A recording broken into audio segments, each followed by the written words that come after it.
Hi friends, welcome back my YouTube channel. ಇವತ್ತಿನ recipe beetroot ಪಲ್ಯ ಮತ್ತು ಚಪಾತಿ ಹೇಗೆ ಮಾಡೋದಂತ ನೋಡೋಣ ಬನ್ನಿ. ತುಂಬ ಚೆನ್ನಾಗಿರುತ್ತೆ ತಿನ್ನೋಕ್ಕೆ. ಬನ್ನಿ ಹೇಗೆ ಮಾಡೋದಂತ ನೋಡೋಣ. ಮೊದಲು ಒಂದು ಬಾಣಲಿ ಇಟ್ಕೊಂಡಿದ್ದೀನಿ. ಇಲ್ಲಿ 2 ಸ್ಪೂನಷ್ಟು ಎಣ್ಣೆ ಸೇರಿಸ್ತಾ ಇದ್ದೀನಿ.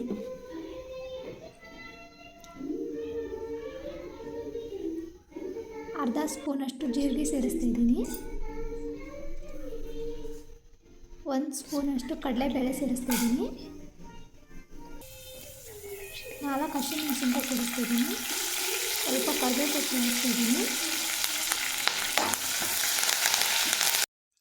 ಹೆಚ್ಚಿಟ್ಕೊಂಡಿರೋಂಥ ಈರುಳ್ಳಿ ಹಾಕ್ತಾ ಇದ್ದೀನಿ.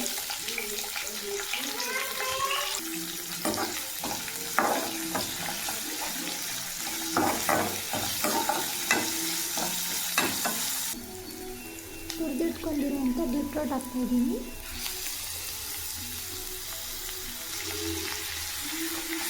ಚೆನ್ನಾಗಿ ಮಿಕ್ಸ್ ಮಾಡ್ಕೋಬೇಕು. ಇವಾಗ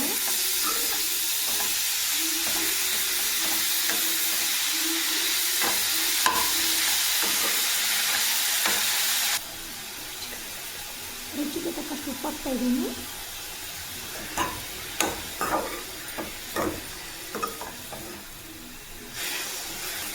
ಎಣ್ಣೆಲ್ಲ ಚೆನ್ನಾಗಿ ಫ್ರೈ ಮಾಡ್ಕೋಬೇಕು. 10 ನಿಮಿಷ ಇದಕ್ಕೆ ಕುದಿಯೋಕೆ ಬಿಡ್ತಾಯಿದ್ದೀನಿ ನಾನು. ನೋಡಿ, ಇಲ್ಲಿ 10 ನಿಮಿಷ ಆಗಿದೆ. ಬೀಟ್ರೂಟ್ ಪಲ್ಯ ರೆಡಿ ಆಗಿದೆ ನೋಡಿ. ಇವಾಗ ಚಪಾತಿ ಮಾಡೋಕ್ಕೆ ಹಿಟ್ಟು ಕಲಿಸ್ಕೊಳ್ಳೋಣ. 1 ಬೌಲಷ್ಟು ಗೋಧಿ ಹಿಟ್ಟು ತೊಗೊಂಡಿದ್ದೀನಿ. ಹಿಟ್ಟು ಸೋಸ್ಕೋತಾ ಇದ್ದೀನಿ ನಾನಿಲ್ಲಿ.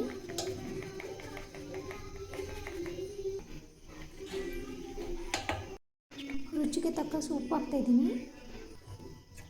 ಸ್ವಲ್ಪ ಎಣ್ಣೆ ಸೇರಿಸ್ತಾ ಇದ್ದೀನಿ. ಅದಕ್ಕೆ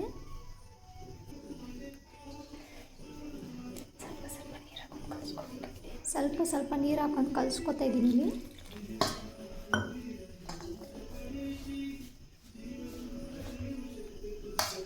ಸ್ವಲ್ಪನೇ ಹಾಕೊಂಡು ಕಲಿಸ್ಕೋಬೇಕು, ಜಾಸ್ತಿ ಹಾಕ್ಕೋಬೇಡಿ. ಚೆನ್ನಾಗಿ ನಾದ್ಕೋಬೇಕು. ಇವಾಗ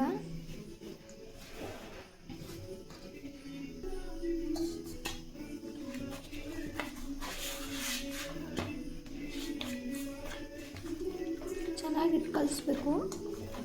ಎಷ್ಟು ಚೆನ್ನಾಗಿ ಕಲಿಸ್ತೀವೋ ಅಷ್ಟು ಚೆನ್ನಾಗಿ ಚಪಾತಿ ಬರುತ್ತೆ.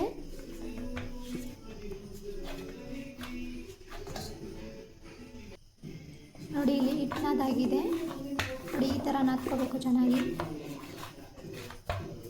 ನೋಡಿ, ಇಷ್ಟು ಸಾಫ್ಟಾಗಿ ನಾದ್ಕೋಬೇಕು ಚೆನ್ನಾಗಿ. ಒಂದು 10 ನಿಮಿಷ ಇದಕ್ಕೆ ಹಿಟ್ಟು ನೆನೆಯಕ್ಕೆ ಇಡೋಣ. ಇಲ್ಲಿ ನೋಡಿ, 10 ನಿಮಿಷ ಆಗೋಗಿದೆ.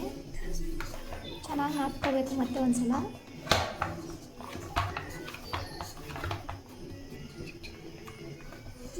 ಚಿಕ್ಕದಾಗಿ ಉಂಡೆ ತಗೋತಿದ್ದೀನಿ ಇಷ್ಟು ನೋಡಿ.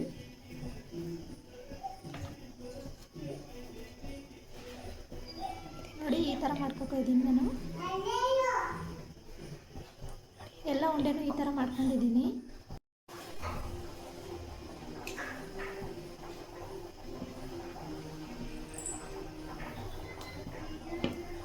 ಇವಾಗ ಚಪಾತಿ ಲಟ್ಟಿಸ್ಕೊತಾ ಇದ್ದೀನಿ. ಒಂದೊಂದಾಗಿ ಉಂಡೆ ತೊಗೊಂಡ್ಬಿಟ್ಟು ಈ ಥರ ಲಟ್ಟಿಸ್ಕೋಬೇಕು. ಸ್ವಲ್ಪ ಎಣ್ಣೆ ಹಚ್ತಾ ಇದ್ದೀನಿ ಅದಕ್ಕೆ.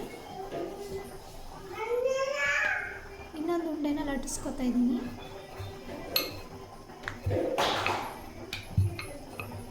ಈ ಥರ 2 ಚಪಾತಿ ಮಾಡ್ಕೋಬೇಕು. ಮೊದಲು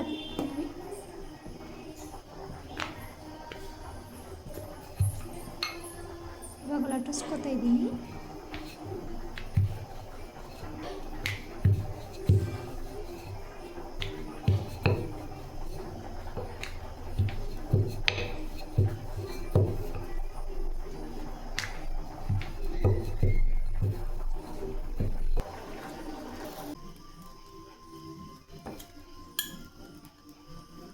ಸ್ವಲ್ಪ ಎಣ್ಣೆ ಹಚ್ತಾ ಇದ್ದೀನಿ.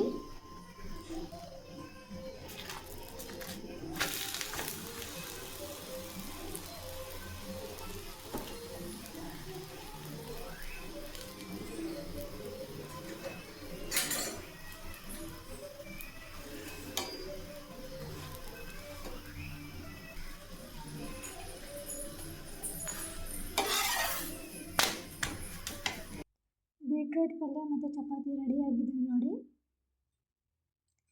ಹೇಗಿದೆ ಮಗಳೇ? ನಮ್ಮ ರೆಸಿಪಿ ಲೈಕ್ ಆದರೆ ಸಬ್ಸ್ಕ್ರೈಬ್ ಮಾಡಿ, ಶೇರ್ ಮಾಡಿ, ಕಮೆಂಟ್ ಮಾಡಿ.